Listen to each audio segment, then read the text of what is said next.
So there really is a lot to do in Breckenridge. I know, but I still get itchy and I need to do other things. Explore. I have to explore. I Kind of like this whole RV thing. I have to know what's around, and kind of within a 2-hour drive, I need to know that I've done everything. And there's even more within 2 hours. Mm-hmm. And I mean, we were kind of limited by the snow, but there's a ton when there's no snow. Yeah, I'd love to come back in the summertime sometime. That would be pretty cool. Yeah, definitely.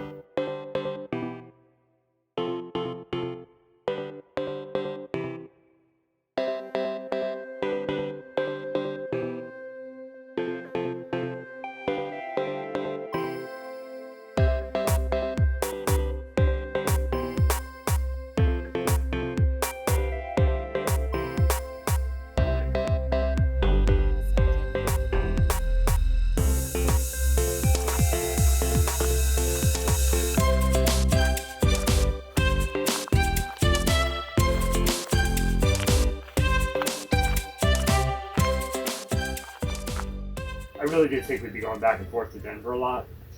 Yeah, I thought we would, but so I know you grew up driving in the snow, and I grew up in the Mountain DC. roads. Yeah, I grew up in the DC area, so we definitely got snow, so I was comfortable driving in the snow. I never really stayed home because of snow, but I didn't have mountain roads. And so, You're not good with mountain roads when they're dry. Exactly. I'm not. They make me uncomfortable. And there was that one night that Jordan and I went to Whole Foods, because that's 20 minutes from Tiger Run, and it started snowing when we got there. And so the whole way back, I don't know, it was dark and they don't have a lot of street lights, and so I couldn't see the road very well, and the snow was coming down, and I don't know, he had to talk me through that trip. I thought you were going to call me and have me come get you. Yeah, so he had the GPS on, and he was like, okay, Mom, you're gonna, go straight, and then it's gonna curve. So he just kind of got me through. I really thought that I was gonna pull over and call you to come get us, just to, find somebody in the RV park. I would have talked you through it. We have those huge knobby tires on the van, 4-wheel drive. You're probably one of the safest vehicles out there. But I know there's a psychological aspect to it. I get it. But also, the bigger reason, you know why I didn't call you? Because I couldn't see where it was okay to pull over. From my perspective, I thought I was just going off the mountain. Yep, I can see that. So anyway, the drive to and from Denver is what? It's like 3 to 4 hours round trip. Round trip, yeah. Yeah. And it gets dark early in the winter, and I don't want to deal with traffic. And so with that, I just didn't want to kind of cut into our day and take any chances on not getting back in time before it got dark. And so we didn't go to Denver as much as I thought we would. Yeah. Well, you guys found a couple of fun things to do, and I sort of tried to make my work trips where I had to get back to the Denver airport tied to those dates so that we could all at least do one way of the trip together. But we did that one time. Was it only once? It was one time because I didn't want to drive. How did you found a shuttle, right? Yes, you were nervous about driving back by yourself through the mountains in the snow, and so there are plenty of shuttle services in the area that, ski to airport kind of things, and so I just booked one of those. So one of your trips, I had found it was a homeschool day at the aquarium in Denver, and there were a couple of Boy Scout merit badge classes at the Counterterrorism Learning Lab. It's a big deal for Jason. He's a lone scout, so having an opportunity to get with other scouts and do something fun is pretty cool. Right. So we planned your trip around those so that we could venture out into Denver and spend the night in a hotel and then come back the next day. But that morning, I woke up and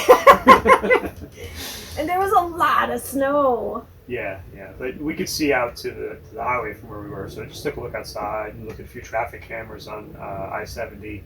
And the Colorado Department of Transportation is really good about updating their website when things get rough and when you have to have snow tires or chains. And it just didn't look that bad, so we It braved says it you, anyway. who was already, no, not we braved it anyway. I braved it. So I was there with the boys, and Jeff gets a phone call from me, panicking, not wanting to drive. And so you looked at the cameras for me, and then I looked out, and it actually looked like there were a lot of cars going the other way. Yeah. They were all headed toward the ski resort. Well, it was snowing, of course they were. Fresh powder. Exactly. So it is quite the morning. The snow started last night. We went up to the pool to do laundry. We were there about an hour and a half. And when we came out, it had snowed maybe 2 or 3 inches. And it's just kept going. So we are planning to head down to Denver to meet Jeff. There's a homeschool day, and then there's also a Boy Scout thing Jay's doing tomorrow. So Jason came out, cleaned us a path, and cleaned off the car, and we're getting ready to go. Looks like the roads are pretty clear, and people are actually heading this way to go skiing, so we'll see. Okay, we're off. Everything looks good. A lot of the neighbors are out, and I think they probably went skiing. Somebody posted that it's a great powder day, so we're obviously headed in the wrong direction, but got things to do. We'll check in Denver.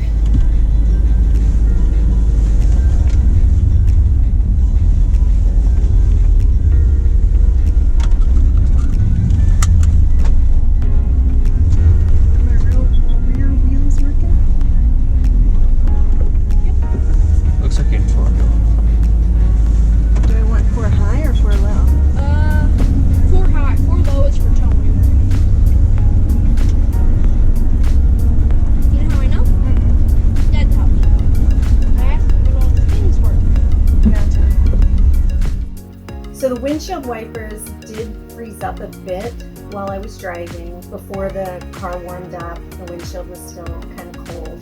You have no choice because you're in that big van with the big expansive windshield that's backed up 3 inches. You can't reach the middle, so you just have to wait till it melts. A little bit, but otherwise it was pretty uneventful. Yeah.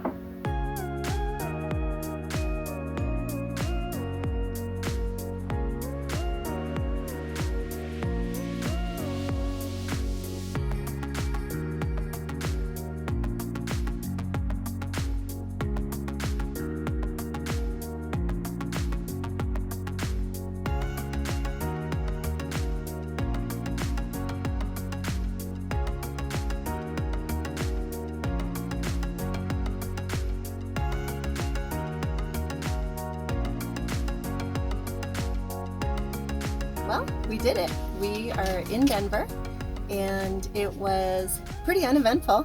There were some spots that were a little slushy, and then some spots that were just wet.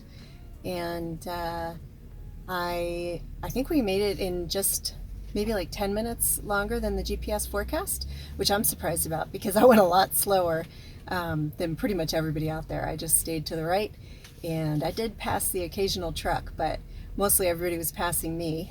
And they had traction laws in place today, so you have to have either chains or snow tires or 4-wheel drive. So I am really liking the fact that we went ahead and got the van car converted to 4-wheel drive over the summer, so that was a plus.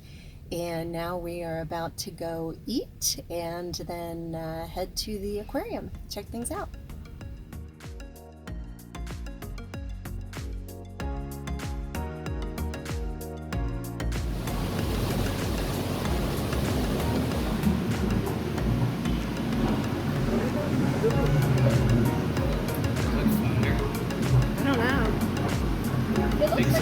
Yeah, I think it's a limber.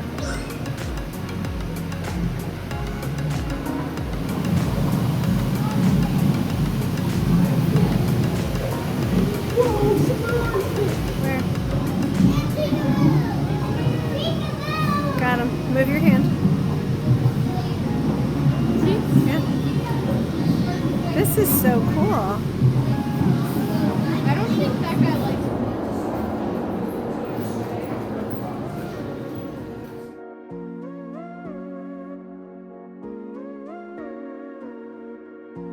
So, did you know about Manitou Incline before we got Never there? heard of it. Okay, so I had And read there's a about part it. of me that still wishes I hadn't. That wasn't that bad. No. So I'd read about it and I really wanted to do it. And being there in the winter with all that snow, we really didn't think that we were going to be able to. But it's over in Colorado Springs. Colorado Springs, yeah. And we happened to get a really mild day. Yeah, it's And beautiful. yeah, we really lucked out. And we decided to venture out.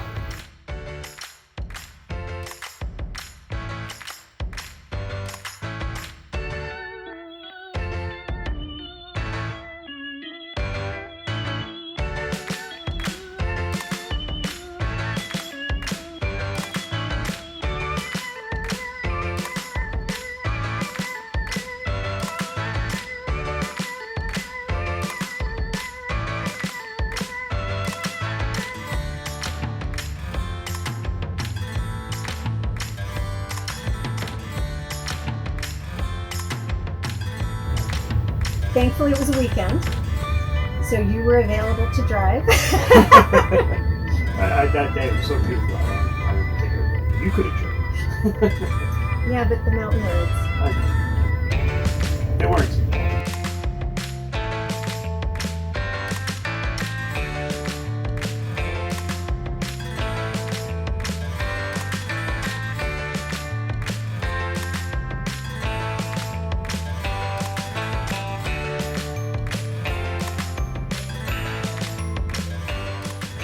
Manitou Incline is, what, 2,700 steps that pretty much go It was an old cog railway. right.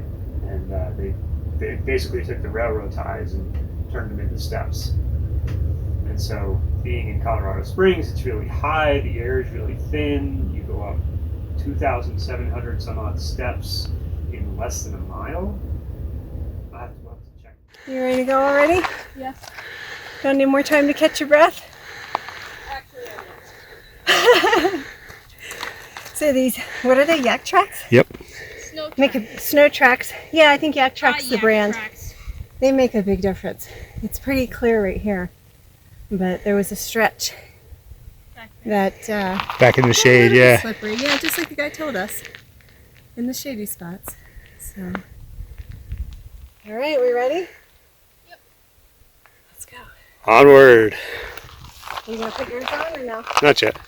Okay. So we saw people of all different fitness levels Yep. on the climb. I was really nervous about doing it, about not being in good enough shape.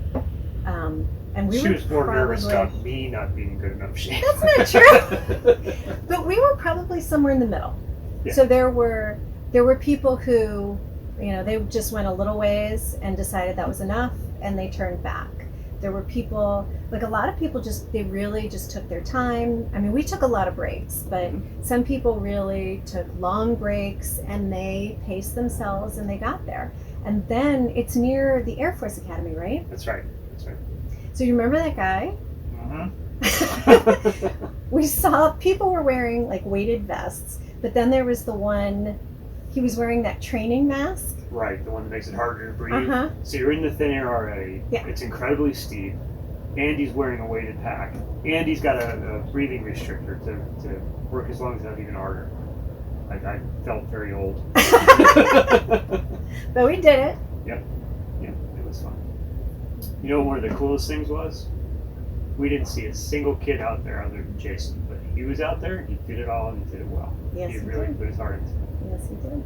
And there were some spots where it got so steep that we had to use hands and feet to get up. What So did he say? he- I forget what he said. He said, engage four-wheel drive.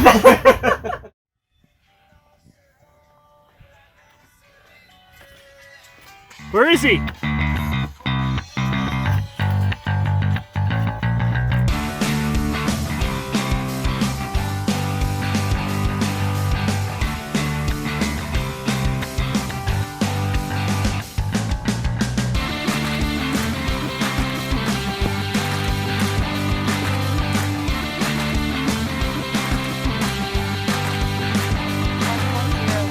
1 hour 43 minutes 21 seconds.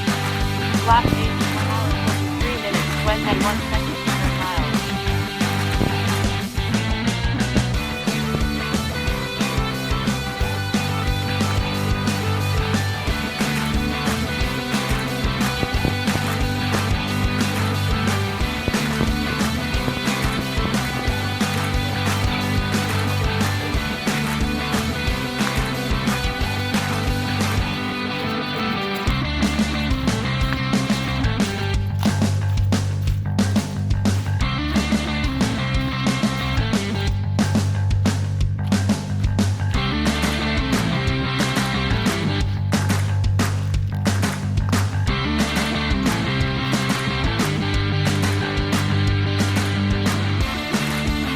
A real smile, Laurie. That's a great shot. All right, go ahead. So I was really worried about it being icy. And so I went ahead, even though it was going to be a really warm day, not knowing how much snow was already out there. I called ahead and I talked to somebody who worked there, and they told us that it was pretty much fine, that there were some spots where it was a little bit icy. So fortunately I had bought those yak tracks. Right. It was our first time to use them, and they definitely came in handy. There were some spots like where it was a little bit shady. Especially towards the top, where it was colder and shady. It was. Yeah, or sometimes off to the sides. So there were definitely icy spots. The challenge for me though was the way down, right? So Jason was all enthusiastic and wanted to run on ahead, and you went with him. And Well, somebody had to. and I was coming behind. And at some point, the trail down actually had a lot more snow and shade than the trail More up. trees. And so at some point, my right foot started slipping really bad, and I looked down, and my yak track was gone from my foot. So if anybody tells you you can do this without yak tracks, I strongly advise against it. I actually lost mine about, I don't know, a quarter mile back on the way down. And as you can see, I'm walking on hard packed snow and it's very slippery. I've got one yak track still on and one gone. And let me tell you, this foot is sliding all over the place like I'm skiing, and this one's like I'm walking. So I strongly urge if you're going to come up here, particularly when it's a little muddy or wintry, put on the tracks. It's definitely worth it.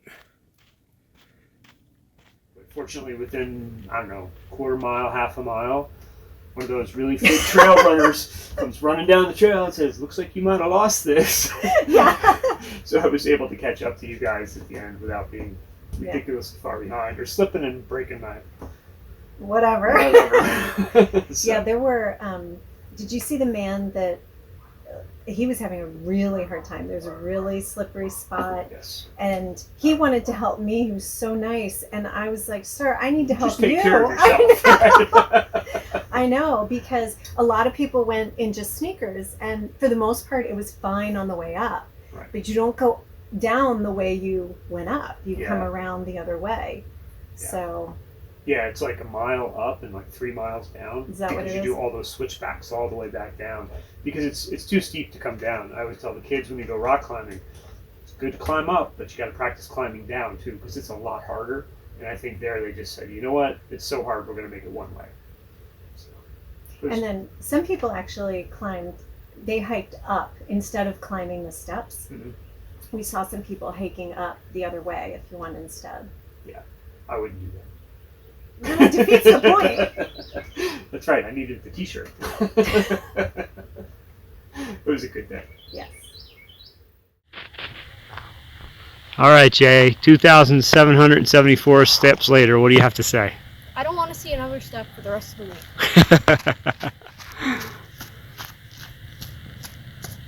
So he took off running coming down. I thought we were just walking. And other people were running, so that's what he decided to do. And I tried to keep up, and he got way ahead of me a couple of times.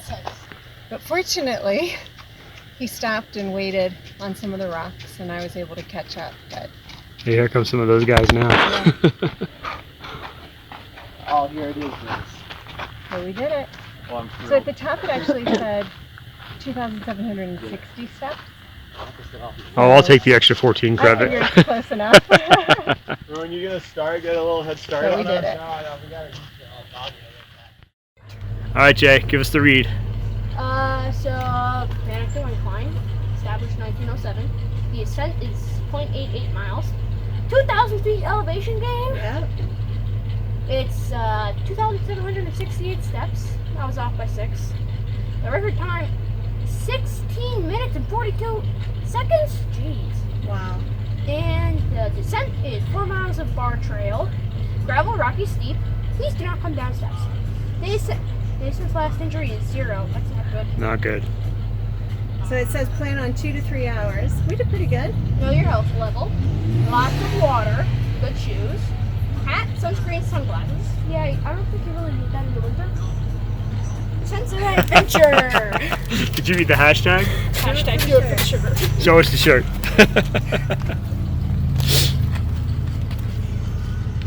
Now Hold it up. Come on, I didn't see it. There you go. Thank you, buddy.